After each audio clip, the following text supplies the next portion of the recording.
Okay, let's let everybody in. Professor, is iClicker already Not yet. available? I'll turn it in 1 second. Thank you.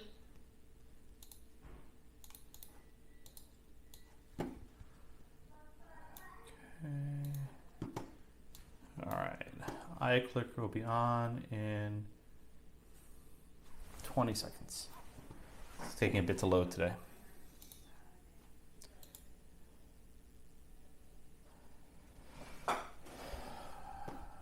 It's not loading.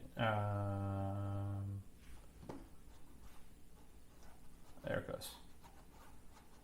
Yeah, sometimes the iClicker takes a bit to open on my end also. Okay, should be running now.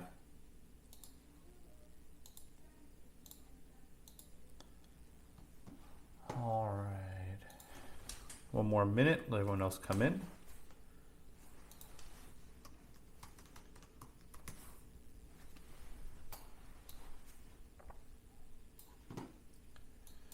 Okay, a few more people are entering the class.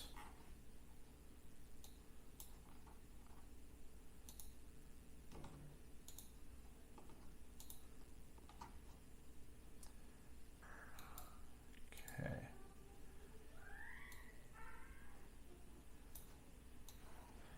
All right, let's get started. Today's our last class. Congratulations, you've made it to the end of the semester. Probably not what you were all expecting when you started the semester, me neither. But here we are. We finished on time for whatever that's worth, so we don't need any extra classes. We don't have to go beyond schedule. On Thursday, my plan is to hold open office hours starting at 2. So start queuing at 2 o'clock, and you might have to wait a while. I don't know how long you're going to have to wait, but you might have to wait a while. But I will get everyone there, and I will wait as long as I need. If you want to walk away from your computer, that's fine. I'll just start talking, and then when you hear me, you can come back. So just leave your microphones, or leave your microphones muted, but just leave your speakers on. So you'll hear when I admit you into the room. Okay? All right. Questions on anything before we get started?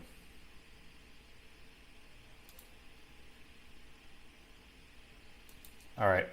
Yes, Jayla, I see your hands up. Yes, because I always have questions. That's okay. So, with you saying that today is the last day of class, I know that we're going over one of the exams. Yeah. But are we all doing today as a review day? My goal for today is to go over part 1 of the final from 2018. That's my goal. I will be happy to answer any of your questions after that. Okay. Yeah. I mean, again, I have nowhere to go, so I will say as long as you need it. It's not like I have nowhere to go. We're all stuck at home. But yeah, whatever you got, Sheila, I will be happy to answer it today. If you want to meet one-on-one with me, Thursday will work also. Also, after class today, I'll be available if you want to meet with me. If you want to meet in groups of 2s or 3s, I can do the breakout rooms. So if you have a study group, I can meet with you as a study group. A couple of you have done that. Whatever you want. My approach this semester is to be as flexible as possible because it's such a strange scenario. All right. Let me say a few words about the exam in general and about the exam this semester. Usually with my exam, you have 3 hours in class, and there are 2 questions. Each one is 1,000 words, right? So you have basically 3 hours to write 2,000 words. After much consideration, I am modifying it this year. I don't want to do this, but I think I have to. The school has told us to strongly consider making it, how should I say, easier to complete in the given amount of time. So what I'm doing for you this year, and this year alone, is 1 question. You still have 3 hours, but instead of 2 essays, you have 1 essay. I see you're all devastated. I did this not begrudgingly, but under, I think, probably the right motivation. Finding 3 hours of uninterrupted time at home will be different for different people. Some of you may live by yourselves, so finding 3 hours of solitude is actually quite easy. Some of you may have families with young kids. Some of you may have jobs. Some of you may have interruptions, so finding 3 hours is hard. So, in the spirit of trying to make this flexible, your final will have one question, 1,000 words, and 3 hours. So the usual things I say about timing basically go out the window. Like usually I'll tell you to spend 10 minutes on each of the 5 questions. Okay, now I'll tell you to do 20 minutes per question. So you will all finish, right? That's not going to be the reason why you don't do well. I mean, grades, we're not even giving grades at all, but you're not going to be judged based on time. You have 3 hours for a single question. You should have more than enough time. In fact, most of you probably finish in 2 hours and you'll just be done with it, which is what I suspect a lot of you will do. Nick, it's 1,000 words for one question. That's all you have. Usually it's 1,000 words in question 1 and 1,000 word in question 2, so 2,000 total. But you have 1,000 total. The word limit has not changed. Only the timing has changed. Okay, so you have a single essay question. Bless you. Thank you, Jenny. You have a single essay question, 1,000 words, and 3 hours. The exam is open book. It's always open book. So that hasn't changed. What has changed is the ability to cheat. And you can cheat different ways. I mean, we're fully aware that this will probably happen. So how can people cheat? Well, you have 24 hours to take it, right? You can take it in the morning, take it in the afternoon, take it at night. I am confident that some of you will take it in the morning. And I'm confident that some of you will tell your friends what the question was. I'm not blaming you. I know it's going to happen. I'm not accusing anyone. It's human nature. This happens infrequently, but it happens. So, for example, some students get testing accommodations where they have to take it outside the normal testing period. In those cases, they usually take it after the exam. Does it ever happen that they talk to their friends about the exam? Of course it does. We know it happens. The only difference here is that everyone's taking it at a different time. So if you're inclined to cheat, I can't stop you. Please don't do it. It's dumb. It's stupid. It doesn't count, right? This is it's a credit, no credit exam, right? So please don't cheat. Don't text your friend during the exam. Don't call people up. Don't discuss it beforehand. Don't try and be accused. Oh, you took the exam. What did you think of it? Not asking specific questions, but sort of just dancing around it, right? Don't do that stuff. I know people. Oh, so what do you think of the exam? I'm studying this. You think I should focus on this part or this part, right? You can delude yourself into thinking you're not cheating when you actually are cheating. So don't delude yourself. Chance asks, has the question changed? No, it's basically 1 instead of 2. I'm not changing anything. By the way, I have not written the question yet. I am always very careful to not write the question until the semester's over because I don't want to give it away inadvertently. I'm a terrible liar, in case you couldn't tell. I can't lie. I can't play cards. I don't bluff. One year, I had this one asshole student who was like, and he knew I couldn't lie. He's like, Professor Blackman, is this topic on the exam? And I'm like, and he's like, okay, and it was on the exam. I rewrote it. So the short answer is I've not written it. I don't know what it's about. I can't even tell you what it's about. So don't even ask me. Yes, Allison, I see your hands up. For the exam, so they'll be uploaded to, I guess, the Exemplify website. Yeah. And then you print it, and then. Well, and I think I see Natalie ask the same question. I don't know if the software allows you to print it. Have your other professors told you that it can? That's new to me. Oh, I have no idea. I like to mark on. I know you do. I printed the practice one, and so I didn't know if I would be able to. I don't know. I will inquire. You know what? Let me email the registrar now, and then maybe they'll email back by the time class is over. And if I don't have an answer today, I'll email you later. Can students print the exam from Exemplify? Some students would like to print their exams to mark them up. Thanks. I don't know the answer, but I just sent an email to the registrar, and she'll tell me, and I'll either tell you in class or I'll get back to you later, maybe tomorrow or whenever. But I hope you're able to. I don't know the answer. There's an answer, and I don't know what the answer is. Thank you. But let me just build on Allison's question a bit. The exam software will be different than what you've used in the past in this regard. It's the same app, but usually when you log in, the question boxes are all blank, right? Because you have the exams on paper. You will have the option of reading the exam on the screen. My guess is they're not going to let you print. And let me tell you why. Some professors don't want their exams being out in the wild because it makes cheating easier. Right, so I guess you can screenshot. Well, you can't really screenshot because you're locked down. But I guess you could take a picture with your phone. So they might make it harder for you to preserve the. You know what I'm saying, right? They're going to make it harder for you to save the exam. I don't care. All my exams are online. Right. Nick says, hold on. You have to print everything. Oh yes, Marissa. Your computer is locked down, so you can't look at any notes online or on your tablet or anything else. Even if you have an iPad, have your notes printed out. I think the school sent an email about the librarians will actually print stuff for you, and that's really cool. Our school is doing really good for you guys.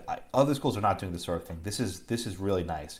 You can actually put a request to the librarians, and they'll put curbside pickup for you. That's classy. That's really nice of them. I have to really commend them for that. But yeah, you have to print your stuff out. You can't open any other apps while you're using your screen. And even if you save your notes on your tablet, don't look at that either, because that's too easy to cheat. But again, all this is kind of like, who's going to risk being expelled from law school on a credit, no credit exam? It boggles my mind that I have to even do this, but I know I have to, right? You're not graded on this, and your effort to cheat could jeopardize your entire law school existence, right? The dean will send a letter to the bar, you won't get admitted. So there's so much risk and so little payoff because we're not grading you. All right. All right. The print requests were due this afternoon by noon. Oh, thank you, Jayla. Yes. So if you miss a deadline, that sucks for you. But you should you should have. It was really nice they made this offer. I've not seen any other school make this offer, but you should have done it. But thank you for that, Jayla. Now let me say a few more words about the exam. Grading is going to be very difficult for me. The reason why is because I grade on a curve, and the curve this year is going to be absolute garbage. It's not going to work because people are going to take this at very levels of difficulty. So here's what I'm going to do, right? I'll submit to the registrar what they want me to submit, which is either credit or no credit. No credit means F. So if I would have given this exam an F in last year, I'll give you a no credit. I don't usually fail people. I don't think I failed anyone in property maybe 2 or 3 years. It's been a while, maybe 4 years. But then again, people are usually trying to fight for a grade. If you completely walk into this unprepared, and I think this is an F paper, then I'll give you an F, no credit, which means you retake it again. Maybe with me, maybe with someone else, I don't know. But, excuse me. But you have to, I just inhaled a fly. I'm not sure how I even did that. Never done that before. All right. So I'll give credit, no credit to the registrar. But what I'll do for you all, if you want a grade, here's what I'm going to do. I am not going to email it to you.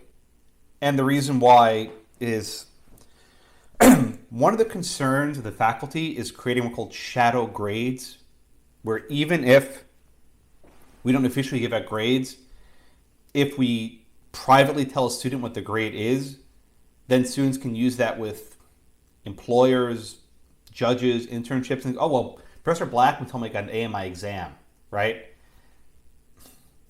As a faculty, we said we're not going to do that. Okay, so I'm not going to email you a grade. I don't want that record to exist. What I will do for all of you, because I care about you very deeply, is if you set up a time to meet with me by Zoom or hopefully in person, maybe in the fall, but if you set up a time to meet with me, I will go over your exam with you and tell you what I think your numerical value would have been for each question. I will not give you a letter grade, but I'll say, okay, on a scale of 1 to 10, this one was a 7. I think this one was maybe a 6 or a 5. This one was an 8 or a 9. And, maybe out of 50, you got 40 points. And you can do with that whatever you will, right? That telling you got a 42 doesn't mean anything, because a 42 one year will mean something different than a 42 another year. That's just how grading. So I'm going to do that for you because I like you all and I care about you, but I'm not giving you an actual letter grade by email. But if you set a time to talk with me one-on-one, I'll do my best to estimate what your score would have been. And I've been thinking this through. That's the fairest way I can do it, because I don't want to create shadow grades. I think it's kind of stupid. But I try to follow what my faculty says, and I'm doing the best I can. All right. So again, you'll just get a credit, no credit from the school, and then you email me, and we'll set up a time to meet. I'd be happy to, whatever you want over the summer. Maybe you don't care. I think most of you probably won't care, but those who do care, I will. But for some of you who do very poorly, you may hear from us. And let me just explain what this works, right? This is now the end of your second semester, and there's some students who, are in jeopardy of not meeting the cutoff for grades. It's a matter of statistics, right? Now, usually with your second semester, you can work your butt off and pull up your GPA. Not anymore. So there are some students who are kind of on that level where they were maybe above or below the mark. We'll try to work with you. And we're not quite sure how this is going to work. But even if you get a credit, right, that means maybe you got a D, right? I can't give anyone a D, right? But you should know that you would have gotten a D. And having that information might be useful when you make your future decisions. So don't take this too seriously, but we'll work as best as we can, given the credit, no credit thing, to tell you roughly how you've done. So if you want to meet with me, you can. But there are some students who, even if they don't want to meet with me, I probably will want to talk with you. So don't feel like I'm targeting you, but the school wants us to, how do I put this? The school wants us to let the administration know if there are people who didn't do so well, and then maybe the things we can do to help them. This is for your benefit. As far as I know, no one will be expelled based on this semester. I think everyone will get at least one more semester. So you have another semester to bring your grades up, but we'll try as best as we can. All right, any questions about the general... God, this fly went right down my mouth. This general approach to grading, which is very strange for me. I usually spend, maybe 20 minutes per exam reading the entire thing. It takes me a long time. Now it's a little bit easier, I guess, but not really. Any questions?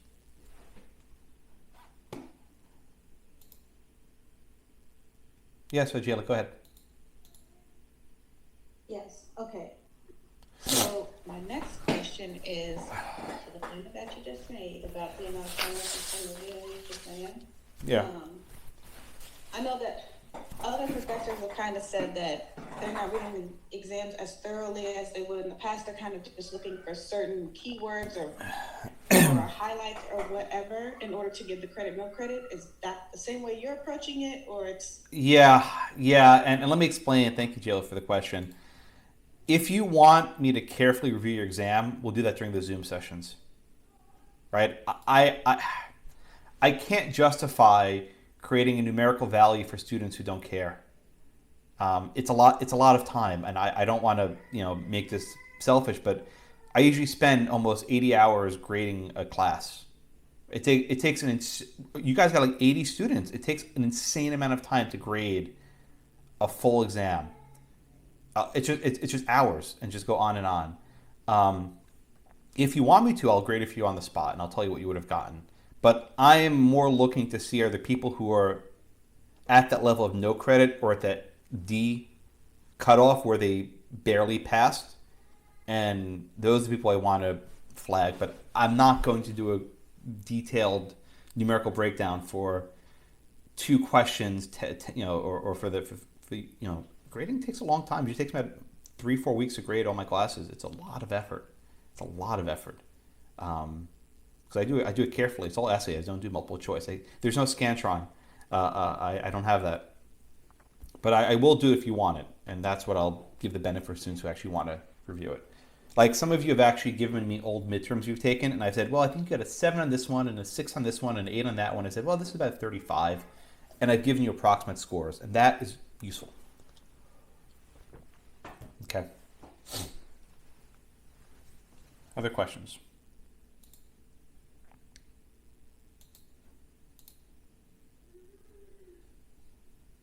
No? Okay. All right, my goal now is to walk through the exam from spring 2018. And if you didn't look at it yet, I just put the link in the chat, which you can now have. I'm going to do the screen share, which I very much hate doing. But I encourage you, when you do the screen share, click, the side-by-side mode, so you can see both me and the screen share. There'll be, I'll show you in a second. I hate screen sharing because it basically screws up the entirety of my video chat. Okay. All right. So with the screen sharing, you'll see a little green bar at the top, and there'll be an option for side by side. If you click that, you'll be able to see me and everything else. Okay. All right. All right. So let's walk through this, please. Oh, that fly. I've never had that happen where I inhaled a fly before. That's the first time it's ever happened. And if you'd rather look at the PDF on your own screen, you can do that, but I'll put it on the screen share as well. All right, so generally, you have 3 hours to write answers to 2 questions. Your exam will be half of this. So it'll be 3 hours for 1 question. Your word limit's 1,000 words. Do not go beyond 1,000 words. Please don't. I stopped reading at 1,000 words. The software tells me how many 1,000 words is, and I stop reading. And once I get to 1,000 words, you start losing credit. Okay? Just don't go beyond 1,000 words. Every year, maybe 4 or 5 students in a class go over the word limit, and they always get bad grades because I don't read their last part. Okay? Be careful. Use a word count, but not a character count. Okay, a word count, but not a character count. What's the difference? A word is a word, and a character is like a letter or a space. If you think about it, 1,000 characters, like 4 or 5 text messages. It's not very long. So just write 1,000 words. Again, exams completely open book. Bring whatever you want. It will not help you. In fact, cheating is such a bad idea in this exam because you have everything before you. There's no reason to even try and cheat. All right. So this was my exam from last year. And the exams always take the same format. You have some instructions at the beginning. You have a few paragraphs of fact pattern. You have a question. Then you have another paragraph of a fact pattern. You have another question. You have another paragraph of a fact pattern. You have a third question. And fourth and fifth, right? They always follow the same format. There are always 5 questions. Each question is worth 10 points each. So a perfect score is worth 50.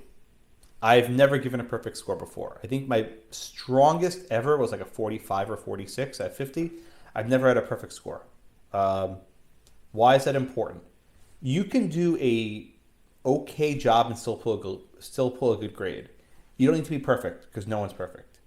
In fact, when I write these questions, I'm always thinking about lots of issues.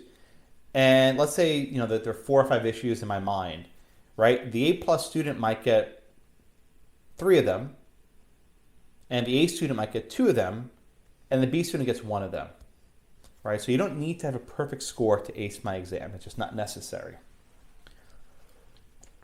The 5th question is always one I call the policy question. Okay, so there's usually some format to them. All right, so let's start and I'll read. So question 1 says instructions. Oh, by the way, this question is based on the movie Coco. It was a Disney movie from a couple of years ago. Very sad movie. I was crying at the end. It was really sad. A couple people said I ruined this movie for them though, so I apologize if I ruined it for you. So it's based on the movie Coco from a couple of years ago. I do a lot of Disney movie questions. It's an excellent movie. Okay. So the question says you are a law clerk and asked to write a memorandum of no more than 1,000 words, assessing 5 property questions concerning Miguel, Coco, Ernesto, and Hector. And these are the characters from the movie. If you haven't seen the movie, that's fine. It doesn't really matter. I don't think there's any advantage to seeing the movie. It just helps me to write it. That's something I'm interested in. Okay. These issues arose in Texas, which, at least for purpose of this question, applies common law property rules. With respect to marital property, Texas follows a community property system. Now, why is this important that I told you you're in Texas? Well, it matters for marital property because Texas has a community property system. I also tell you that Texas has common law property rules. What that means is you're not applying the modern rules, right? This is not New Jersey. This is not California. You're applying Texas rules. Why does this matter? Because there are some topics we've discussed where the modern rule differs from the common law rule. And if you apply the modern rule, you're wrong. So don't do it, right? Stick to the common law rules. Now, I can ask you a question saying you're set in New Jersey, right? You're set in California. You're set in New York. In those states, you're going to have to know you need a common law marital property system. You have the modern rules. So you have to pay very close attention to the instructions. A lot of students skip the instructions, which is unfortunate, right? But you shouldn't. Okay? All right, so the question begins. Miguel is an only child who lives with his mother, Coco, in Texas. Every year, Miguel's father celebrates a holiday known as the Day of the Dead. By placing photographs of deceased relatives on an altar, they can remember those who departed to the afterlife. This was the premise of the movie, by the way. Yet, one photograph always perplexed Miguel. It showed Coco as a young child with her parents, but someone tore at her father's face. Miguel never knew who his grandfather was. Okay. Miguel studied the front of the photograph carefully and recognized that his grandfather was holding a distinctive guitar. It belonged to a famous musician, Ernesto, who performed the classic song, Remember Me. Ernesto died before Miguel was born. Okay, now here comes the heart of the question. On the back of the photograph, he found 3 conveyances that were written by hand. They involve Ernesto, Coco, and someone named Hector. Who's Hector? Miguel learned that Hector died immediately after he drafted these 3 conveyances. All right, so questions 1, 2, and 3 are asking about these 3 conveyances. So I had 3 future interest questions in this exam, or this question. So the first one states, Blackacre from Hector to Coco until her first child is born. Then to her children, comma, but if her firstborn child is male, then to Coco for life. And the question asks, identify all the present and future interests for Blackacre at the time the first conveyance was drafted. All right, so I gave you all what I call the memo. Okay? And I want to walk you through this memo. We'll look at the A+ answer in a minute, but I want to start with the memo. The memo, and here's the link for the memo. I'll put it in the chat if you don't have it. The memo is how I approach the exam. And I usually write the memo right after I write the exam before I even grade, because this is what I have in mind. Sometimes students come up with issues that I didn't think about, and I'll revise the memo. But this is my. It's better than a model answer because it's my thinking. So let's start with Coco, right? So it says Coco has a present interest in Blackacre, quote, until her first child is born. Okay? Many students saw the phrase until and assumed as a fee simple determinable, right? Because the fee simple determinable is until, while, during the durational words. This is not right, right? Because the future interest that follows goes to a third party, right? In this case, it's Coco's children. Now, generally, a fee simple determinable must be followed by a possibility reverter in the grantor. There's an example in the book which suggests otherwise, and I'll entertain that objection if you wrote that one. But as a general matter, after a fee simple determinable, the possibility reverter follows. It must be in the grantor. In my mind, I think the better argument, right, is that the present interest is a fee simple subject to an executory interest. And this works because Coco's children will cut off Coco's interest, right? And let's be precise here. Coco's children have a shifting executory interest, right? Let's go back to the question. Coco's children have a shifting executory interest because they're cutting short a third party. And Coco has a fee simple determinable. I'm sorry, I said it wrong. A fee simple subject to an executory interest. Now, there is an example in the book. I think it's example 14 or 15. I might be blanking on the name, which suggests you can have a fee simple determinable followed by an executory interest. I'm not saying that's wrong. I think the better answer is a fee simple subject to an executory interest. Chance, I think you raised your hand. Go. Yeah. So on your memo, there are a couple instances where you made inferences about what the writer intended based on, because he was a layperson. How much leeway do we really have with that? When I first read this, I thought this was more of a, okay, if it was, okay, male, then we're going to make sure Coco has it for her life, then it's going to go to her children, or then it's going to go to the male heir, because of, there's like a Latin phrase that talked about the, first male son was the one who inherited the property, but then on your memo it was definitely like, yeah, no, it's definitely reversion.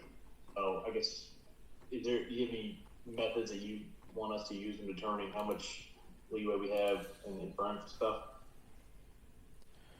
Well, let me finish going over it, and then maybe I'll answer your question. Okay, Chance? I think I might answer your question in about a minute or so. If that's okay.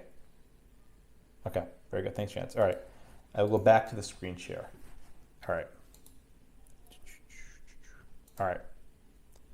right. So we're back. We did Coco, and we did Coco, right? Okay.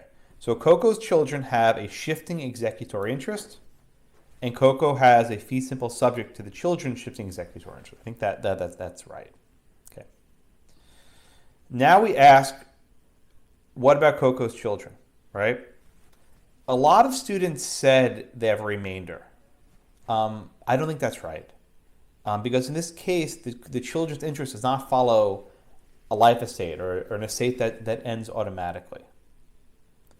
Okay, so I don't think the children have a remainder at all. Okay,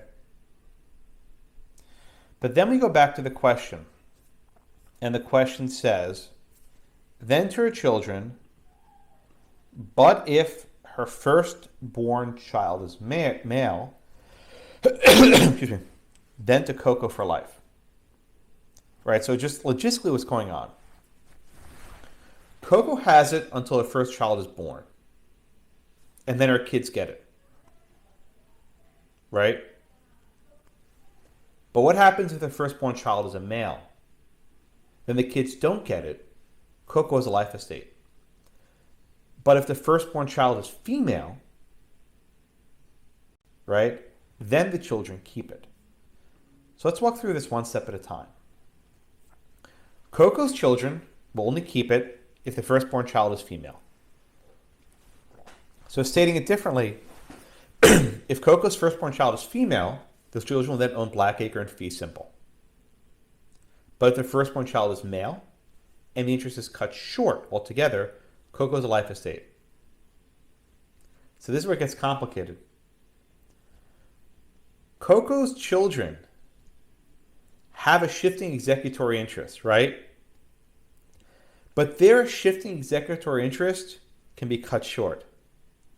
So Coco's children have a shifting executory interest that is subject to Coco's shifting executory interest. You're welcome. Right? I remember people hated me for this one. Right? So you basically have, yeah, I see you guys shaking your heads. You can have one executory interest subject to another executory interest. All right? Everyone with me so far?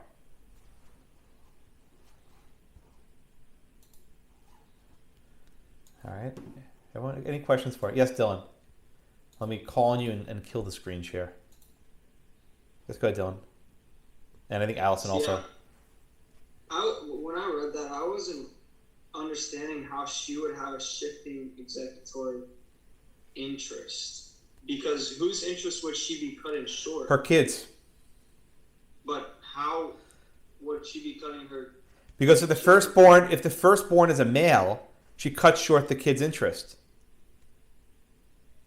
But they never get it, do they? If the first kid is a male. Exactly. It says children, right? That's a class. So the class does have this future interest, the shifting executory interest. They have this interest in the future. But the mom can cut short that interest if the firstborn's a male. So their interest doesn't have to vest in Nope. order for it to be cut short. Exactly not. Any interest can be cut short. You can cut short an executory interest. Okay. Because if the firstborn's a female, then the children have this fee simple. But because the firstborn could be a male, the mom can cut short her own kids. So it's almost like a circle, right? The kids can cut short mom's interest, but mom can cut short the kid's interest if the firstborn's a male. That make sense, Dylan? Yeah, this one was tricky. I remember this one. Yes, Allison, go ahead. You're next. So I got stumped on this. So the life estate is almost a future interest. You would say the mom has. We didn't get to the Coco's life estate yet. We're going to do that one next. But Coco does have a future interest in life estate. So then, when you said shifting executory interest In life estate. the mother in Yes. life estate. Yeah, exactly. Coco. Where do I put that? Like, because usually I make a present interest side and then like a future interest side.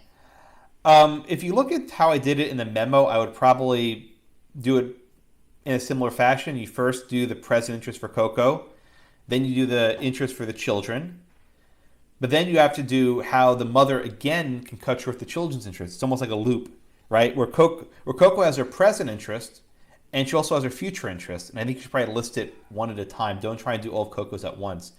Let me answer your question differently, Allison. I would go comma by comma, if that makes sense. If you look at the question, Blackacre from Hector to Coco until her firstborn child is born, comma. I would do that clause first, the present and future. And then the next clause says, then to her children. I would have another paragraph discussing those interests. Then another one, but if her firstborn child is male, then to Coco for life. Another one for that one. So let's see, 1, 2, 3. I think there's basically 4 paragraphs in this question. Okay, thank you. Hold on. Blake said, did your answer that Coco's a life estate if she had a daughter first? To be precise, and let me just be precise about this, Coco has a shifting executory interest in life estate, right? Which only comes into existence if the firstborn is a male, right? If the firstborn is a female, Coco has nothing else. And there's one final point which I'll just mention now. What happens after the life estate? There's reversion, right? Has to go back somewhere. and that goes to Hector. Let me put the short answer into the chat so you can all see how I would answer this question in a bulleted form. So we'll walk through it one at a time. Hector has reversion in fee simple. Coco has a present interest in fee simple, subject to Coco's children's shifting executory interest. Coco's children have a future interest in shifting executory interest in fee simple, subject to Coco's shifting executory interest. And we know that Coco has a future interest in shifting executory interest in life estate. I think I got everything. That, Juliet, does that look okay to you? Yes, it's just, I- yeah, I was kind of lost. But, so I understand the shifting executory interests, but I think this was what Allison was trying to ask. What is Coco in the first clause? Coco has a present interest. in fee simple, subject to an executory interest. In fee simple subject. Okay. But that's her present interest. Her future interest comes later. I wouldn't, every question is different, but I wouldn't mention Coco's future interest right away. Go comma by comma and mention it when you get to it. I think that's probably the better way of doing it. Okay, and isn't the future interest of the children in after the second clause, then to her children, isn't that a subject to open as well? No, I'm glad you asked that. The phrase subject to open concerns remainders, right? A lot of students mention remainders subject to open, but that's wrong. I know why you said it, because children can be born into the class, but a remainder only follows a natural termination, like a death, right? So the phrase subject to open would not be relevant here, right? Okay. It's merely a class, right? But it's not subject to open. Okay, thank you. This one was a hard one. This one was very hard because they're each cutting short each other's interests. Okay. Any other questions on number one, the first conveyance? This was hard. This might take you 15 minutes just for this one question. Let me show you next what the student who wrote the A+ paper wrote for this one. Let me do the screen share. Share screen. Okay. Professor, I have a question. Oh, who's that? Who's talking now? Alan? Okay, Alan, go for it. So I just want to make sure I have this right. So a party could have an interest in fee simple subject to executory interest, but they could also have a future interest, a future shifting executory interest all at the same time. Gotcha. Here, I'll give you the actual thumbs up. Yeah, I think that's right. But you see, it plays with your head, right? Where Yeah. Coco's present interest is subject to executory interest, but her future interest is cutting short someone else. So it's almost like a circle. Yeah, this was a wicked question. I remember this one from 2 years ago. This is why even writing these questions, it can take me maybe 2 or 3 days just to write a question. The reason why it takes so long is because I have to anticipate all the various questions students might have and address them in the fact pattern. Because once I write it, you can't ask me questions. So I have to like put myself into students' shoes. Like, what are all the things that they might come up with? And I usually get just about everything, but invariably I miss something. People come, I didn't see it. Yes, Nancy, go ahead. I see your hands up. Okay, the children's interest, is that a present or a future interest? Because The children do not have a present. The children have no present interest in this question. Okay, because they're not born yet, or Well, that's true, but they're not given a future interest. Their interest is a future because they're potentially cutting short their mom's interest. But you're correct in the first part; they're not born yet, so there's no interest. Now, in theory, a child who's not born, who's in utero, could have a future interest. But I think I when I wrote the question, I said born. So this wouldn't kick in. Well, actually, no, I take it back. a child in utero would have the future interest, but there's no present interest in this question. No, the kids have no present interest. Let's say Coco's pregnant with twins, right?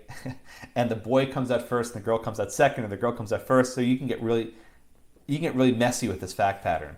But there's no present interest for the kids. If for some reason the fact pattern stated that the children were born, then you would know who the firstborn. Get, yeah. Well, you would know. I know it changes the question entirely. Yeah. I'm just trying to figure out at what point do the children have present interest when the first an executory interest.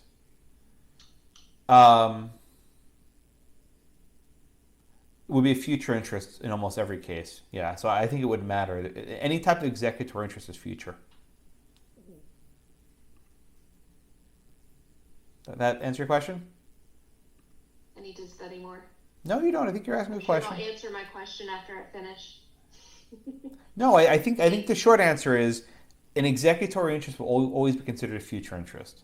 The present interest is a fee simple subject to that executory interest. Right, because the executory interest won't kick in until the condition is satisfied. So there's nothing at present to convey. Okay? All right. All right, other questions on number 1?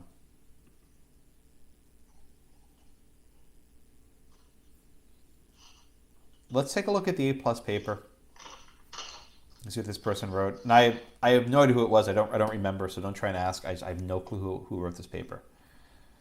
I don't remember. Oh, and this was actually a hybrid A+ answer, which is what I do is instead of taking one person's exam, the A+ student, I take the top scoring question from many exams. So whoever scored the most points in question 1, whoever scored the most points in question 2, I make it a hybrid. So it's not even one person.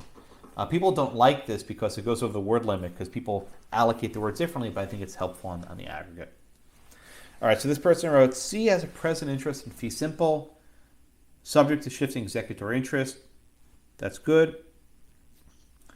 While the conveyance lacks the enter heirs language, which a common law is used in creative fee simple because the conveyance, okay, I think it's fee simple, that's fine. It's subject to executory interest because their children are third parties that cut short the interest in Blackacre and is shifting. Okay, see this sentence right here that I just highlighted? That is good.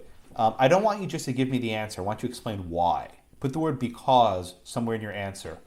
That way I know you're not just guessing. You're actually telling me, oh, because it's in a third party, it's cutting short. This is the sort of sentence that separates like a 7 from an 8, 9, and 10, right? This is what gets you up to the higher levels. If you just give me the correct answers, maybe you'll get a 7 or an 8, but you're not getting a 9 or a 10. Okay, then it says, the children have a future interest in shifting executory interest for the above reasons. Okay. C also has a future interest in life estate. Yeah. Perfect. This will only happen if the child is male. So I think this was probably a 9 or a 10 if I remember. And then H is reversion after life estate. Yeah, this is basically, I think, a perfect answer. So at least one of your predecessors was able to get this question right, under time. It's hard though. I don't want to make light of it. Okay.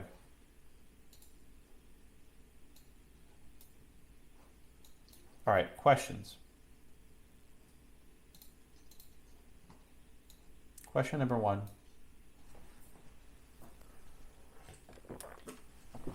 All right, let's go on to number 2 then. Okay. Number 2. Professor, there's a question about who's talking? Is that Nancy? Okay. Oh, I apologize.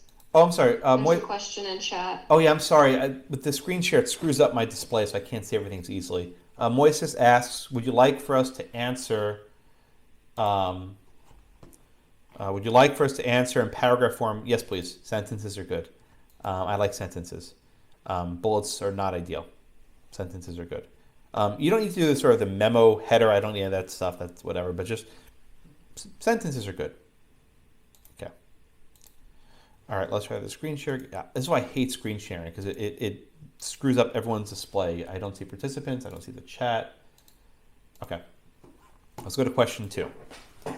The second conveyance states, I, Hector, give all of my intellectual property associated with the song Remember Me to Ernesto, comma. But if Ernesto does not credit Hector with writing the lyrics, to Hector for the rest of his life. 1 year after the conveyances were drafted, Ernesto released the recording of Remember Me. He did not credit Hector with writing the lyrics. And there was another fact which you should remember. In the previous paragraph, it says Miguel learned that Hector died immediately after he drafted these conveyances. I can do this to you, right? I can put facts in one part that affect a later question. So you have to read the question straight through. A lot of people didn't remember I put that fact there, which is very relevant. He died right after. So in other words, Hector died before the 1 year period lapsed. Okay, and in case you didn't see the movie, in the movie, Ernesto steals Hector's music, and it was basically an intellectual property dispute. That was the movie. Yes, it was. Okay, so let's look at the memo. All right. So this is a 2-part question. You have to answer 2 different elements, right? So first, Hector gave Ernesto a present interest in the intellectual property. That's the IP for the song, right? To figure out what the present interest is, we need to study who has the future interest. And in this question, it goes back to Hector, right? That is, it goes back to the grantor. That will usually rule out a fee simple subject to executory interest in which the future interest goes to a third party, right? So I think the 2 possible answers for present interest are a fee simple subject to a condition subsequent and a fee simple determinable. This question uses the phrase but if, right? But if is a conditional phrase. I think the better answer here is it's a present interest and fee simple subject to a condition subsequent. Okay. What is the future interest that's linked to the fee simple subject to condition subsequent? It's called the right of entry. The right of entry. Now, in this question, I didn't say right of entry, right? I tried to, make it a little harder for you. But if you know the present interest is a fee simple subject condition subsequent, the future interest is a right of entry. So I think the best answer, and I'll highlight it for you, Ernesto has a fee simple subject to a condition subsequent, and Hector has a right of entry in life estate. Okay? But you can't stop there. If Hector has a life estate, someone must have the remainder, right? Someone must have the interest after the life estate. And the conveyance does not specify who has that remainder. So I think the question actually was not quite a trick question, but it wasn't really easy to answer. The best answer I would give is that Hector's heirs would inherit the property after Hector's death. I think that's the best answer, but it's not clear. Okay. That's the first part. Questions on part 1? Questions on part 1? Yes, Nancy, go ahead. Okay. Can you explain to me right of entry when it comes to intellectual property? How you lost me? Why wouldn't it? You can create a conveyance for anything, right? Oh, because right of entry is a legal process. Yeah, right? I mean, I'm thinking of a physical. The right of entry was that you have to go to court to assert your right. So in the same regard, you'd have to go to court to assert that your future interest has now vested, right? Again, I often ask questions about intellectual property. We did the case International News Services versus Associated Press. That was with the newspapers. We did the case of the body parts of Board of Regents v. Moore, right? These are cases involving property, but not real property. It's personal property. It's property in your body. And I often ask about this to see how you extend doctrines concerning land to real property. Hi, is that your son? Hello. Oh, I gave mommy a hug. That's so sweet. Okay. You can see how stressed I am. Oh, you're doing great. Okay. Other questions on part one, on 1A? Professor Brockman? Is it Diana? Sorry. Yeah. Go for it. Yeah. So we said Ernesto had I forget this like zooms in. Fee simple subject to condition subsequent. And yeah. His future interest. I'm lost there. I don't know. So I understand Hector has the right of entry for the rest of his life. I just don't get, does Ernesto just not have anything for future interest? No. Okay. No. In this question, let me just go back to it for a second. No, Ernesto has no future interest. He has a present interest. That's a fee simple subject condition subsequent. That's what Ernesto has. Okay. I just heard back from the registrar, the rig with email. You cannot print your exams. Sorry. That's what I thought they were going to say. You can mark up your exams using ExamSoft or Examplify, but you can't print out your exams. I didn't know. That's why I think I told you that was going to be the answer, but that's the answer. I'm guessing so they don't want you to make it. They want to make it harder to cheat, and printing out the exam makes it easier to cheat. So I'm guessing that's part of the reason why. But anyway, I asked. Okay. The registrar is doing a lot of work that they didn't think they'd be doing this year. It's a lot harder, so it'll just make it easier for them. All right, Anthony, go ahead. I think you have a question. When someone has a present interest that's subject to a condition subsequent, if that condition fails, they lose their present interest. Can you just say that one more time, please? So if someone has a present interest in fee simple subject to a condition subsequent, right, and that condition is not met or it fails, right, they lose their interest, but only if the grantor exercises his right of entry? That's right. Yeah, the fee simple subject to condition subsequent is followed by the right of entry, but that requires the third party to the grantor to actually do something, to actually go to court and try to exercise his rights. In contrast, the fee simple determinable is followed by the possibility of reverter. That's automatic. Okay, so until the third party exercises that right of entry, they would just have fee simple, with the condition not being. Well, no, it's still subject to the condition, right? Okay. You would still say it's a fee simple subject to condition subsequent. Now, we study that there's a statute of limitations, right? Which means you have to bring your claim within 5 years of discovering the situation. Okay. If the holder of the future interest fails to bring it within 5 years, whatever the limitation is, at that point, the present owner gets life estate. I'm not life estate, fee simple. I'm sorry. Okay. Yeah, right. Yep. The present owner gets a fee simple, right? Because the conditions, it's too late to bring it. So the key aspect of the fee simple subject to condition subsequent is that there's a period of time where you can actually bring the claim, and if you fail to bring the claim, that time period, you snooze, you lose.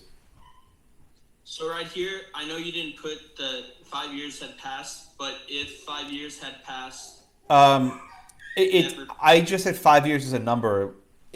If I tell you the statute of limitations is 5 years in this jurisdiction, and I say that they waited 6 years, then you would know that they waited too long. I think I've asked that in years past. Like if I tell you in the instructions, the statute of limitations 5 years, that's a good hint that I'm telling you this information for a reason. I don't give you useless information, right? Every piece of information I give you is very deliberate. So if you're looking at the question saying, why is he telling me what the statute of limitation is? That means you missed something, right? You didn't get my question. Thank you. My pleasure.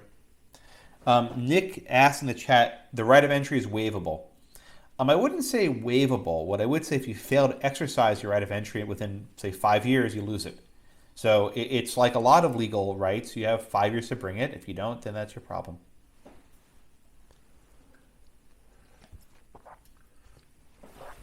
All right. Any other question on part 1A? Yes, Nick, go ahead. So I think what my question kind of is like in contract law, if you waive something, it doesn't modify the actual agreement. So let's say you don't exercise your right of entry. Yeah. And the 5 years passes. It's a fee simple. Could that party then have a right of entry again later for the same violation? No. So If you changes the actual. The fee simple subject to the condition subsequent becomes a fee simple absolute. Right, the condition's gone. Okay, all right. That's why the fee simple subject to executory interest was significant. There was nothing to be waived. It was automatic. You didn't have to do anything. This was, I think, was it Marinholtz? With the school district case, I think it was Marinholtz. All right, thank you, Nick. Anything else on question number 1? I'm sorry, question number 2, part 1. I'm sorry again. How did you characterize Hector's future interest? Is it the future interest? In this one, Hector has the right of entry. Yeah. But do you just in life estate? Right of entry in life estate. Okay, thank you. Right. The harder part is what happens after Hector dies, because we learned that Hector died right after he wrote this conveyance, which makes it, I think, more difficult. All right, let's go on to part B. Let me turn the screen sharing back on, please. And if you have a question, just sort of shout at me, because I can't always see it with the screen share on. Okay, there we go. All right. So part B says, after the release of Remember Me recording, who owns the intellectual property associated with Remember Me? Okay, now remember at this point, Hector's already dead. He died right after the conveyance, so that's relevant. Okay. Part B is very difficult. Hector died immediately after the conveyance was drafted. We also learned that the song was released a year after the conveyance was drafted. Therefore, at that time, Hector was already dead. As discussed in Marinholtz, a right of entry can be inherited. Right? In this question, you need to discuss the Marinholtz case, right? Because someone has to inherit that right of entry. There's a typo there. I'm sorry. Generally, an heir could exercise a right of entry. It is not automatic. But here, Hector's right of entry only lasted for the duration of his own life. Therefore, by the time Hector died, and his heirs inherited the right of entry, right, there was no more interest to enter. Okay? Perhaps Ernest keeps it in fee simple. Maybe the court would simply strike the life estate and hold that Hector's heirs have it in fee simple. Right? I think there are different ways of approaching this one, but I think the important point is recognizing that in theory at least, a right of entry can be inherited, right? But here, the right of entry ended, right? It was for the duration of his life, right? So go back to the question one more time. It says, but if Ernesto does not credit Hector with writing the lyrics, comma, to Hector for the rest of his life. So the duration of the right of entry is only as long as Hector's alive. It cannot extend beyond that. So, again, you can do different things with this question, but I think it was hard. Okay. Questions on 2B? Yeah, Tim. Just for future reference, is there a difference between somebody's heirs and then somebody's estate? Can they be two different parties to it if you're trying to analyze future interest or something? I don't really use the word estate in this class in that context. A person's heirs are only determined at the time they die. So we don't know who a person's heirs are until they die. This case doesn't discuss the heirs at all, but everyone has heirs when they die. Okay. All right, but this one was very tricky. I admit it was a hard question. But I did want you to discuss whether the right of entry could be inherited, because that was an important point.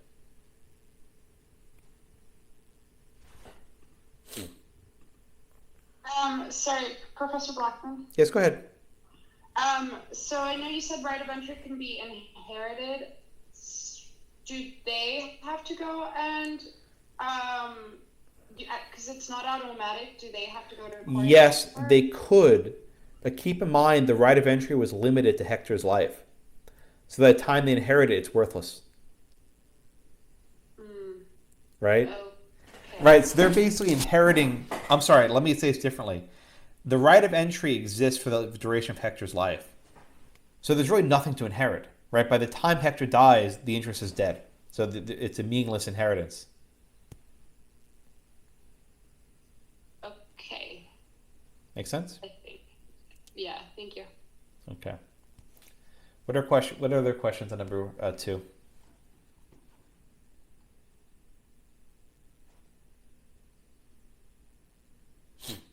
All right, let's look at how the student at A plus, excuse me, answer this, right? So part A, and I like the way the students separate this with part A and part B. I would recommend you follow that sort of format. E has a present interest in fee simple, subject, condition, subsequent, because the fee simple is conditioned on E giving H credit for the song. If he does not, E loses his interest. The condition comes after the comma, very good, therefore it's a condition subsequent. H creates a life estate for himself in the event the condition is broken. However, as the grantor, he would also have a future right of re-entry. Good. Perfect. Yep, this is exactly right. And I like that this person explained why. Again, he said because, however, right? That's what really separates good answers from not so good answers. I see something in the chat. Anthony asked, you can't have heirs till you die. That's correct. No one has heirs till they die. That's right. You always hear, oh, she's a wealthy heiress. Well, that's not exactly right because the parents are still alive. All right, part B. Ernesto didn't credit H for the lyrics, so H may exercise right of entry. However, he's dead by the time the song's released. Under common law, the right of entry is inheritable. That's correct under Marinholtz. So H's estate may exercise the right and reclaim the interest. But it's already gone. So that's not exactly right. This person, therefore, his estate would have to exercise the right of entry. But the problem is, and I think most people got this wrong, is that there's nothing left to inherit. The right of entry only extends the duration of H's life. So there's nothing to inherit. So this one, part B was basically half right. Part A was all right. So I don't think anyone, or not everyone got everything quite as right as this one. Okay. Questions on part... Yeah, go ahead. Sorry again. I'm so confused. So who has the property right associated to remember me if there's nothing to inherit? Right. So I think there are a couple of possible answers, right? This is what I write about the memo. I think one answer is that Ernest will just keep it in fee simple. In other words, if there's no one there to exercise the right of entry, he'll just have it forever. A court could also say that this instrument doesn't make any sense and just give it to Hector's heirs in fee simple. So then they could exercise the right of entry. I think I can go either way. Okay, thank you. One note, though, a lot of students wrote about copyright law, right, which gives copyrights for up to 70 years. This is a question based on the common law, right, common law. So if federal statutory law is not relevant, I'm not asking you about federal copyright law, right? Some students actually talked about, Locke and labor theory, which I think was fine, probably a little bit outside the scope, but the statutory stuff is not really relevant. Yes, Chance, go ahead. you had just said, all right, it was condition subsequent with, condition subsequent, and because there was only the right of reentry was only as long as his life, and that's you just be simple and just call it a day at that. With how much credit would you be? I would have given that probably almost full credit. I think that's a good answer. That's a good answer. Okay. Nick asked, but if H's right of entry was in fee simple, then H's heirs could have exercised this right within 5 years of the infringement. Yes. Even if the court basically struck the life estate part of it, they still would have to comply with the statute of limitation. That can't be waived. That's correct, Nick. Okay. Let's take a look at the next one, number 3. Screen share. Okay. All right, the third conveyance states, Whiteacre from Hector to Coco and Ernesto as joint tenants. In the event that Ernesto does not credit Hector with writing the lyrics Remember Me, then Ernesto's interest will go to Coco until her firstborn child is born. Again, with the firstborn child. So again, we have a 2-part question. The first part asks, identify all the present interests for Whiteacre at the time the third conveyance was drafted. And part B asks, after the release of Remember Me recording, identify the present and future interests in Whiteacre. Again, you see how I split this up? I want to know what are the interests when this thing's drafted, and then what happens later when the condition is satisfied. So make sure you separate these 2 elements. Okay, so let's go back to the memo, part 3. All right, so Coco and Ernesto are joint tenants because all 4 unities are present. All right, remember the 4 unities, T-tip. They take it at the same time, have the same title, share the same possession. share the same interest, and have possession of the parcel as a whole. A couple of students I remember wrote that this was a quasi-joint tenancy. There's no evidence that they were married, so I don't think you can infer that. It's a normal joint tenancy. But Ernesto's interest in Whiteacre is a joint tenancy that's subject to divestment by Coco shifting executory interest. In other words, through a shifting executory interest, Coco can divest Ernesto's interest if he fails to credit Hector. Right? We did not do an example like this in class where you have a joint tenancy that's subject to divestment, but you can do it. There's no problem, right? Because if Ernesto does not credit Hector with writing the lyrics, then then Ernesto's interest will be cut short and go to Coco, but Coco keeps it until her firstborn child is born. So Coco has the shifting executory interest. But we're not done. Why? Because Coco interest can also be cut short. And Coco's interest is subject to a shifting executory interest. That is, if she has a child. So it goes from Ernesto to Coco, and then Coco to the child. Okay, so here's the summary, right? Hector has a future interest. Okay, I'm sorry. So, one second. I think I made a mistake there, right?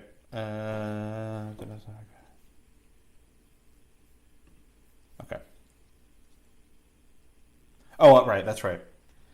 What happens now if Coco has a child? I'm sorry. I skipped a paragraph, right? All right, so what happens after Coco gets it, right? The joint tenancy is destroyed. And the joint tenancy becomes a tenancy in common, right? Because you no longer have the 4 unities are present. Right? Coco's interest is also subject to a shifting executory interest because it can be divested as a child. Okay? Now go back to the question. It says, then Ernesto's interest will go to Coco until her child is born. What happens to Coco's share if she has a child? It does not say. Right? The question does not say what happens to Coco's interest if Coco has a child. Okay? I think the strongest answer is that Hector would get it. But it can go either way. I don't think the answer is clear. If you can tell, a lot of these questions, I sort of leave things open-ended to sort of let you aware of how to answer things. Okay. All right, and there's a lot of other stuff which I don't want to necessarily go into unless you ask me about it. Okay. Alan, yes, go ahead, sir. Yeah, so on this question, it gave me some pause when I first did it because I was very content on assigning something to the present interest that they had, so like a reversion in fee simple, something like that. But I saw in your memo that you never put that whatever present interest they had was in a life estate or fee simple. So on questions like that where it's not clear in the conveyance that right, how long they're going to hold the property. Yeah, I mean, yeah, I see your question, Alan. At common law, right? At common law, you would generally presume it's fee simple. I think it's a safe assumption. You can write that. That's a fair assumption. Okay. But the important part of this question, at least on three, which one is it? On three A, is that you recognize you originally had a joint tenancy. You originally had a joint tenancy, but Ernesto's interest is subject to a shifting executory interest to Coco. And then Coco's interest is subject to another shifting executory interest because she might lose it when her first child is born. Less clear is who gets it at that point. I don't think any students actually went down that road, but if you got the basic point, joint tenancy, Ernesto has a joint tenancy interest subject to a shifting executory interest. And then Coco had another shifting executory interest subject to her kid's shifting executory interest. Those are the key points on part 3A. Okay.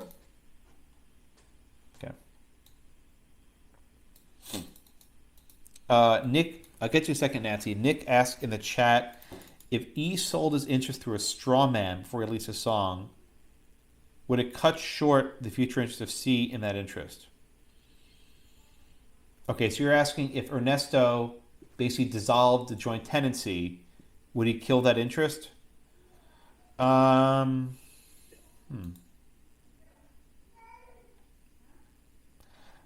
don't know. Even if it's a tenancy in common, Ernesto's interest could still be given to Coco. I don't think it would matter. It just says Ernesto's interest. So I actually don't think it would matter. Yes, Nancy, go ahead. And then Samantha after that. Okay, so I read the child's interest as the child is receiving Ernesto's interest on birth if the condition wasn't met, and then and so it would be a joint tenant with Coco and then if Coco passed, then the child would get fee simple. Am I way off? Say it one more time, please. So I think that what you're saying in your answer is that it's unclear whether the child would get Coco's interest or not. Yeah. I read it as though the child would not, that the child would become a joint tenant in Ernesto's place.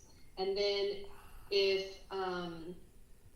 let me just pause you right there. It says, then Ernesto's interest will go to Coco until her first child is born. It does not say it goes to her first child. It doesn't say that at all. Oh. People want to read it that way, but that's not what it says. It just says, then Ernesto's interest will go to Coco until her first child is born. It says nothing about what happens when her first child is born. It's silent.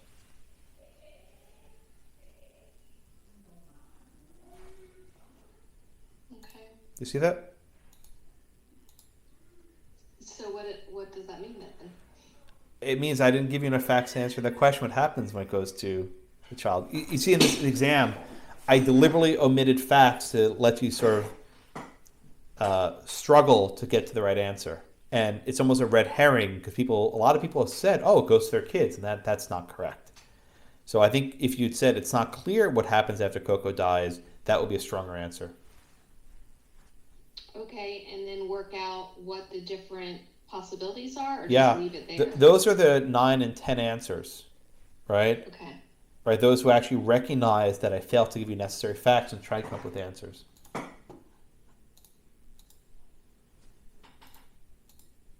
Make sense? All right, Samantha, go ahead. Hi. This might be kind of common sense, but I read this wrong. So for interest, for the 4 unities of joint tenancy, I have that all must have equal undivided shares and identical interest measured by the duration. So I was kind of thrown off. Oh, by I the fact see. that Ernesto, he could have his interest cut short. Yeah, that's very good. Yeah. I don't think anyone wrote that last year. That's actually very good, Samantha. I'm glad you thought of that. I think the short answer, right, is the duration measures the present interest, right? And in theory, at least, Ernesto can keep it forever if he does the right thing. The fact that his future interest might be cut short, I don't think affects the duration. In other words, I think you can have a joint tenancy where an executor interest fits on one of the joint tenants. But if you wrote that, I would give it, I think, full credit. It's a very good answer. I don't think anyone came up with that last year. Very good. Thank you. No, it happens every year where students come up with things I just didn't think of. That's a very good answer. I'll have to think that through.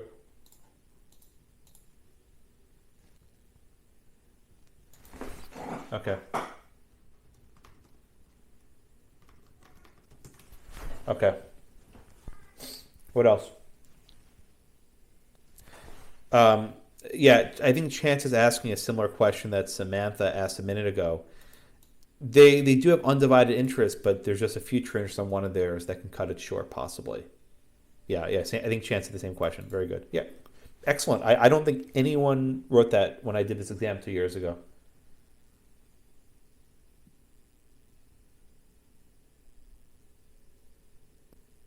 Okay. All right. Any other questions on 3A? We're probably going to go past 3:30, which I don't think anyone here will object to. But if you need to leave at 3:30, you can just watch the recording later. I don't want to make you all stay late, though I don't think anyone actually cares today. I don't know where to go. We're all stuck at home. It's true. All right, let's go on to the next one. Where am I? Okay, screen share.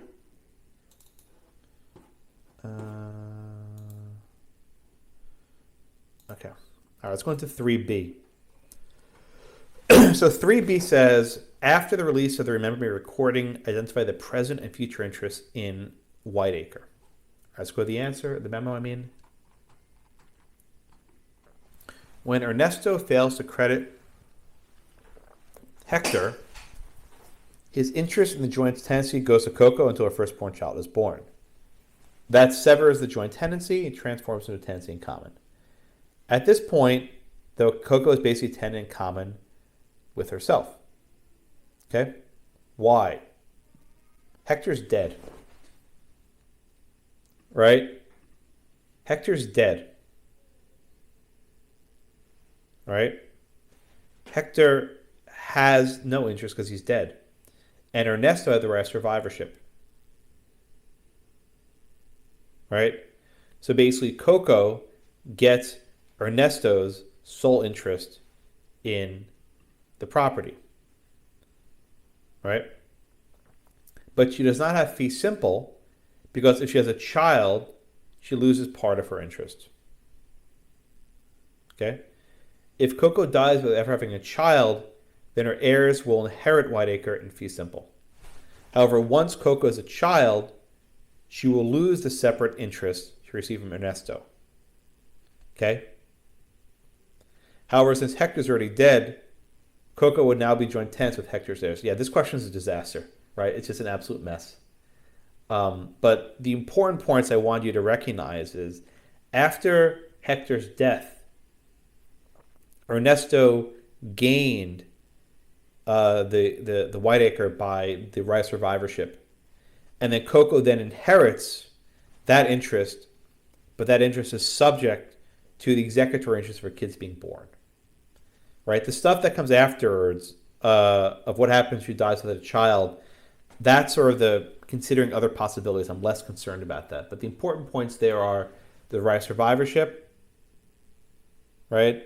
And then Coco inherits it, but subject to another executory interest. All right. Questions at number 3. B. That question was a mess. You can see why these are so hard to grade and read, because people come with lots of different answers. I'm sorry, Professor, did you say Ernesto gains his interest back at some point? If he fails to credit Hector, then it goes to Coco. Yeah, no. Hector, in theory, Hector would get it back, but he's already dead. Oh, okay. My bad. I thought you said Ernesto. Yeah, no. If I said that, I'm sorry, I misspoke. Okay, so there's something in the chat. From last sentence, is Coco a joint tenant or a tenant in common? I think that's a typo. I think it should be tenants in common. Thanks, Nick. I think that's right. Okay. All right. Okay. Questions on number 4. On number 3. All right, let's move on to number 4. All right, screen share. Almost at the end. All right, number 4 says, according to a local legend, Hector intended to give Ernesto his guitar, but died before he had a chance to transfer it. Hector was buried with his guitar in his casket in a public cemetery. Ew. After the funeral, Ernesto dug up Hector's casket and removed the guitar. When Ernesto died, he too was buried with the guitar in the same public cemetery. What was I thinking? Miguel travels to the cemetery, digs up Ernesto's guitar, and takes the guitar. Assess the title of the guitar. Okay, so this is a grotesque question about grave robbing. What was I thinking? Okay, so there's discussions of gift and the laws concerning lost property. So let's take it one step at a time. Hector had the intent to give Ernesto the guitar, and this intent was inter vivos, was not testamentary. But he did not deliver the gift before he died. So then we think of Gruen. Gruen was the case with the painting of the father, right? Should the courts presume delivery? Right? You also have Newman. This was a case where the old guy had the girlfriend / maid, and he gave her some stuff, but not other stuff. So you have intent, delivery, acceptance. Those are the 3 elements. Do the 3 elements have to occur in order? The answer is usually not. Was there anything in the facts suggests this was a gift causa mortis? I don't think so. Not enough of the facts to get there. It didn't say he was on his deathbed. Instead, the guitar was buried with Hector in a public ceremony. Now, was this guitar mislaid, abandoned, lost? Does it matter that it's inside the casket, that the cemetery is public? We have Briggs, right? This was with the boat that was inside the earth. Several students wrote about Pearson v. Post. The rule of capture does not apply to wild animals. Please do not give me cases about animals if we're talking about lost property. And if there's a question on animals, don't give me the rules on lost property. Johnson v. McIntosh is a case about discovering land, right? It's not about discovering animals. So just keep your doctrine separate. All right. The next paragraph says, then Ernesto digs up Hector's guitar and takes the guitar. All right. Does this act constitute delivery and acceptance? Right? Because Hector had intended it and Ernesto takes it. Then it says Ernesto dies and he too is buried with guitar. And Miguel digs up the grave and takes the guitar. The question asks you to assess the title of the guitar. This is really asking who has a stronger and who has a weaker interest. So you have Hector's estate, because Hector is dead. Ernesto's estate, because Ernesto's dead. And Miguel. You can't just say Miguel and Ernesto have no interest. The first finder has a stronger interest than the second finder, but the true owner will always have the strongest interest.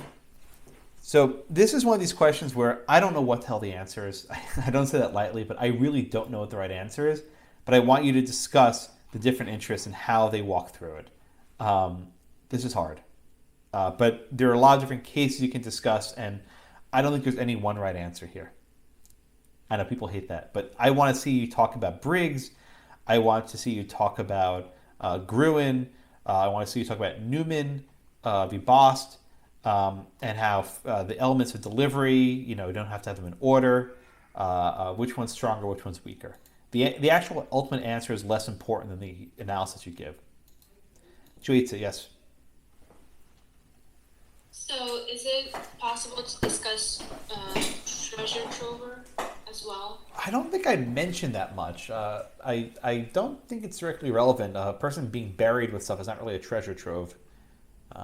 You can mention it's not what I was looking for. What did you think? Sorry. Go ahead, please. So then, because I was thinking treasure trover, or I think it was Briggs that had the some type of coins or something in the ship embedded in the soil. Yeah, the rings. Yeah, the rings. Sorry. So wasn't that also something like a treasure trover? Because that's the case where we discussed. Yeah. Was it actually buried in the land? Right. A casket is more difficult. Because right? It's a public cemetery. It's a public cemetery, but also the guitar was in a box, which was in the dirt. And is that like in the dirt? Right? So it's even a little bit more trickier. It wasn't that the guitar was in the dirt, it was in the box. And is a casket mislaid property? Is it abandoned, or is it put there deliberately inside the cemetery? So there are all these wrinkles in the cases that you could discuss. Okay. Thanks. Okay. Professor Blackburn. Yeah, go ahead, Dana. Sorry, I keep talking. You don't have to apologize. You do not have to apologize for talking. I mean that sincerely. Thanks. So I said they could probably discuss labor theory because they did the work of like digging it through, but at the end, the true owner has. Well, again, I don't. Labor theory is not wrong. If you mention Pearson, that's wrong because that's about animals. But labor theory would basically be you took the effort to steal it, so it should be yours. Yeah, that's what I said. That could fly. Okay. Okay. Allison, go ahead. I kind of took the same approach as Dinah, and I didn't really talk about gift. Is that kind of bad, or should I have seen a red flag? Well, the very first paragraph said he intended to give as a gift, so that was your clue that I want you to talk about gifts. So, okay. So at least negate it and say why I didn't. Yeah. Okay. All right. Doug, I see. Did I answer your question, Doug? I see your hands up. Yes, sir, you did. Okay, thanks, Doug. All right, what else for number 4? Again, what I'm trying to convey is there's no one right answer to my questions. There are usually many right answers. But we're looking for certain authorities for you to discuss. Professor, should we assume that intent lasts past the person's death? So he intended to give to him, but then he died and he still had it. Well, the questions I think is a bit vague, isn't it? Right? Deliberately so. Generally, the evidence of your intent is to actually give the gift. But here, there's no evidence he revoked his intent, so he probably held it until he died. Okay. All right, anything else on number 4? All right, I'm a little bit past time. Hope you'll indulge me if we do number 5 now. Okay, last one. And this takes about 90 minutes to just walk through, which means it's why the exam itself takes about 90 minutes to write your answer. Okay. Miguel recognizes that Hector drafted the 3 conveyances pro se. That is, without the aid of an attorney. As a result, the language is imprecise. And in some cases, it is unclear how future interest should be assigned. Yeah, no kidding, right? Unclear. Discuss the role that presumptions and rules of construction play in how courts should construe pro se conveyances of property. And then I tell you, please discuss all relevant cases. Please, please, please. The mere fact that I gave you a policy question doesn't mean you just make crap up, right? You have to actually talk about cases, discuss them, please. And I put that there explicitly because people often make this sort of mistake. So let's look at the memo. What did I write? Okay. Analyze the role that presumptions and rules of construction should play in assessing pro se conveyances. We discussed a lot of these cases, and I list them here. First, we have White v. Brown. Right? This was the case where the woman said, don't ever sell your property, ever. Right? The court expressed presumption against partial intestacy. That is presumption that parties seek to make a complete testamentary disposition of their estates in fee simple. Right? You prefer fee simple rather than these sorts of restraints and alienation. Second, Marinholtz, this is what they sold the land for the school, announced presumption against construing defeasible estates as fee simple, because those estates result in automatic forfeiture. There's a preference for construing defeasible estates as fee simple subject to conditions subsequent. Right? Third, our favorite, or maybe not favorite, the fertile octogenarian and the precocious toddler rules. We presume that anyone, no matter their age, can have a child. At common law, fourth, there was a presumption of joint tenancy, but under modern law, that presumption is reversed. We presume tenancy is in common. In marital property, there's a presumption that married couples intended to create a tenancy by the entirety. 6, for leases, there's a presumption that lease is terminable by will by both parties. Courts try to ascertain the intent in concerning conveyances. There are a lot more. Let me just see what the person wrote for number 5 on there in the A+ paper. Okay, the courts have in the past presumed life estate, absent clear statement of granting a fee simple. White v. Brown, they can rewrite a will to avoid waste. Oh, Toscano. Oh, I don't teach that case anymore. I removed it from the syllabus, so you don't know Toscano. It was a bad case. White v. Brown, they took out Marinholtz. They took out Garner v. Garish. So these are all cases we've discussed where courts apply presumptions. It's not obvious that you would know this unless you know all the cases very well. So this was a good, fitting final question. You have to really know the cases well to pluck them out. Okay. Questions on number 5? I know people are getting tired. Questions on number 5? I'm sorry. You don't have to apologize. We're all here. So by rules, okay, so you kind of threw me off when you said rules of construction, and I figured we had gone over something and I missed it. But overall, it's just a policy and just implementing. A rule of construction is how to read a pro se instrument. We had a couple cases where you had conveyances drafted by non-lawyers, and the court said, here's how we're going to read this to try to make sense of what they wrote because they didn't follow the usual rules. That's what a rule of construction is. Okay, cool. I thought I was missing something in particular, but no. Okay, thank you. Mm-hmm. Other questions? All right. I will resume office hours, let's just say at 3:45, so give everyone a little bit of a break. But I will cut off here. And I will have office hours again on Tuesday. It's a very cute puppy, Cassidy. I'll have office hours again on Tuesday. Sorry, not Tuesday, Thursday at 2. And I'll stick around for as long as you need, but just join the queue and let me come by. All right, thank you all. It's a very cute puppy. All right, and have a good day. Bye-bye. Pleasure.